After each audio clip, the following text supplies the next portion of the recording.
Hi folks, I'm City Manager Michael Spurgeon. Welcome to this edition of Broken Arrow in Motion Take 5. Joining me today is the Superintendent of Broken Arrow Public School District, Dr. Janet Dunlop. Dr. Dunlop, how are you doing today? I'm doing great. Thank you, Michael. I am very excited to have the opportunity to interview Dr. Dunlop. I have the pleasure of working with her on a regular basis. There are so many things wonderful happening within our city and our school district. So to have her time to talk about some of the exciting things that have happened or that are going to be happening within our community is a real honor and privilege for me. So before we talk to Dr. Dunlop about the school year, let's just talk a little bit briefly on our partnership that we have within the community, how important that is to the school district. Absolutely. So our partnership, it works on a couple of different levels. We're doing things not only when we talk about planning, when we're looking at new school sites or traffic flow and things like that. That has always existed, but now we're branching into areas that we've never done before. A perfect example is the wetlands across the street from the high school with our very own Donna Grottle, who is a national finalist for Teacher of the Year. But we partnered with the city on a project that brought students into a learning situation that they would not have received anywhere else. And so that just has opened up a whole world of ways that we can partner with the city, with the chamber, with our local community, and really erase the lines between school community and community to school. And that's very exciting for our entire community and our parents and our teachers and our students. Well, let's talk about something that the school district, both one of the school board members and yourself, is involved in, and that's economic development. And the fact that we've always got to be looking about how to smartly grow our community. And we have the school district intricately involved in that, and how important that is for you to be involved in what's going on. Absolutely. So the EDC, or the economic development, the reason that's so tied to the school district and that we are tied to economic development is because one has to look at this as our students are the future workforce for our entire community. So if we are not tied together and really looking at strategically planning what we offer and how we prepare our students in ways that businesses that we're trying to attract would want, then we're missing the boat. We've got to plan and have a clear pathway for students so that they know how to get those very high-paying, high-skilled jobs, and that then the businesses are encouraged to either come here or even expand because they know they have a built-in workforce. That's very well said. To me, simply put, you can't grow your community without involving your school district and making sure that they're a partner. And the fact that you and Cheryl Kelly, who was on the EDC for many years, and now Steve Allen is on it, and yourself, the input that you provide is extremely valuable to the board and to the city. So I want to say thank you. Well, thank you. We appreciate having a seat at the table. Absolutely. Okay, let's talk about the exciting school year that you've had. Oh, wow. Pick out a couple of things. I've kind of just left that up to you about that you'd like to brag on, whether it's the students, obviously, or your teachers' administration. Go. Okay, so I'm going to start with what our Associate Superintendent Chuck Perry always calls our front porch, which is our athletics, our activities. Those are the things that are most visible and people see the most. We have had so much success from our student performers and athletes this year. Of course, very visible is the Pride of Broken Arrow, and their show this year was a showstopper, and they performed phenomenally at Nationals this year. And then we've got our show choir, who's in the middle of their season right now, and they're knocking them dead everywhere. And we just finished with our spring musical. It was Seussical the Musical, huge hit, not only for adults but for children as well. Then we can move into athletics. So need I say anything more than 6A football state championship, first time ever in the history of the school district. Our varsity cheer squad brought home a national championship this year, and our wrestling team, oh my goodness, they won everything they could win. So it's going to be hard for us to ever have a wrestling team that does better than this year. We are well into our spring sports and seeing great success, and we may be bringing some more rings home. We'll see. That's awesome. So we're excited about that. Moving into academics, we just completed about a 3.5-year process of the high school configuration. Boy, are we excited about where we're going. This was a very, very difficult process, and what I'm excited about is that both of the committees that we put together came to a conclusion that is different than anything we've ever seen. And we are not just sitting back on our heels. We are moving fast. So a couple of new developments. We have already partnered with Northeastern State University and Tulsa Community College, and we have begun our early college high school. So we already had a 2+2 program in place where students could earn an associate's degree Wow. at the same time they graduate from high school. We have now expanded on that. So we will start with a freshman class next year. So we will have freshmen and sophomores enrolled, going to school at Northeastern State University, taking high school prep, college prep classes to prepare them so that then they can go ahead and continue there. So that is in the process of being enrolled.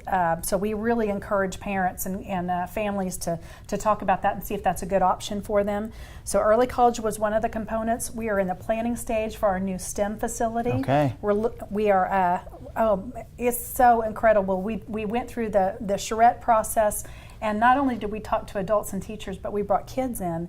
And here's the amazing thing is the kids had the most incredible creative ideas, and there's a very good chance that we'll be using their ideas and not the adults. What's the time frame for that? What are we looking at when we actually start construction? So the time frame, we will be planning clear into the end of the summer, and we should be breaking ground at the beginning of next year. Okay. It will take a full year at least to build it. So we're hoping to open that facility in the 21-22 school year. I hope I said that right, because Okay. I'll get in trouble if I didn't. But I believe it's 21-22. I'm glad I'm not the only one that gets in trouble if I say something incorrectly. But we're really excited about the opportunity that's going to provide kids, and I think our community is going to be blown away. You know, we all hear at the school districts and places who have their STEM academies. Ours will be different than anything anyone has ever seen, because we're really looking at not only those fields around STEM education, but what is unique to Broken Arrow, what is unique to our students, our topography, the land that we put it on. We're combining our ag barn with our STEM facility, so that opens up a whole realm of things we can do there. So we're very excited about this planning process and where that's going to end up. And then, of course, we're also in the process of planning our elementary 16, which, as we know, is going at on a property at the very back side of the events park. It's not part of the events park, but the events park leads into it. And this facility is going to be a little different too. We're trying to we looked at a school district in Texas, in Capel, Texas, who had integrated a lot of environmentally friendly aspects into their building. So we're looking at how we can do that in this building, not only to save energy, but to use it as a teaching tool for our students.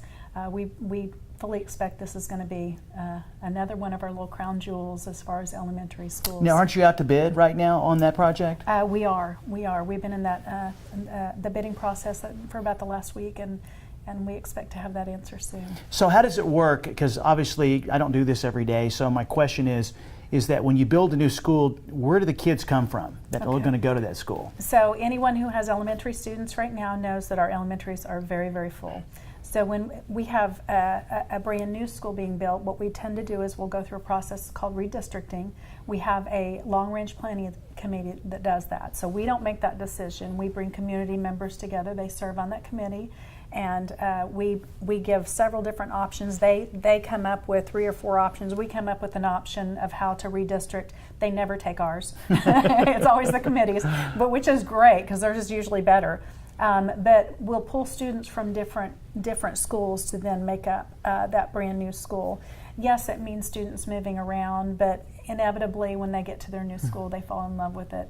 We try not to move students who've been moved too many times. That's another thing that we take into consideration, because it's wonderful that we have growth, but it's also a struggle when you've got a student who's had to change schools several times. That's and very I'm personal. a mom. I've got 2 kids. I get it. It's very traumatic when you have to change schools.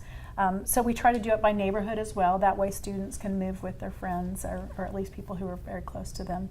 Interesting. Run a little short on time here, so if you had to pick 1 or 2 things that you wanted to let the community know about what's coming, that's important to you as superintendent or the board, what would they be? So one of the most important things to me is what we're planning with our Beyond BA pathways. And what those are specific plans of study and pathways for every single one of our graduating seniors. It will start as early as their freshman year. They'll create a plan of study. It's flexible. They can move in and out of it if they change their mind. But it helps students start to narrow in on what's your plan when you graduate. Because sleeping on mom's couch for the next 20 years isn't going to work. So what is your plan? And whether that's, and there's really just 4 options. You can do an apprenticeship where you go straight into career. You can go through JROTC or the military route. You can go to college, or you can go to straight to work. And so we've got to determine which pathway are you going to choose and how can we help you get there. Well, I can tell you is that I was privileged to be asked by you, along with Councilmember Wimpy, to serve on your Redefining Ready.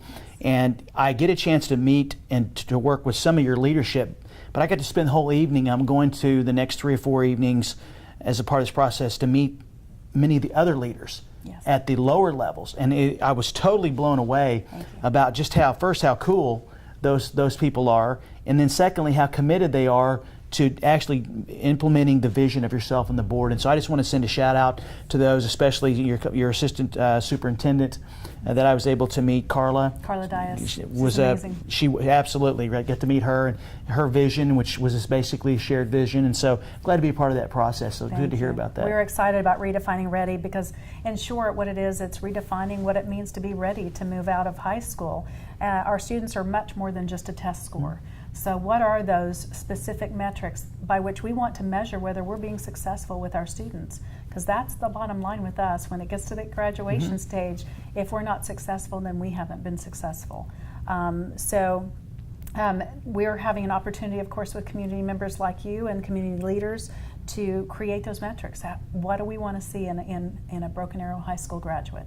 Well, I tell you, my kids have been out of school for a while, so it really caused me to have to rethink and to remember what it was like to help basically prepare my kids for the next step in their education. So to me, it was a great trip down memory lane first, and then secondly to see how I can help just in a little part with the school district and our kids get ready, because just like you, I want them to stay here. Absolutely. And so when we look at opportunities for economic development, if we can get them the education or the training, then have the jobs ready for them, it's only going to make our community even stronger. I agree completely.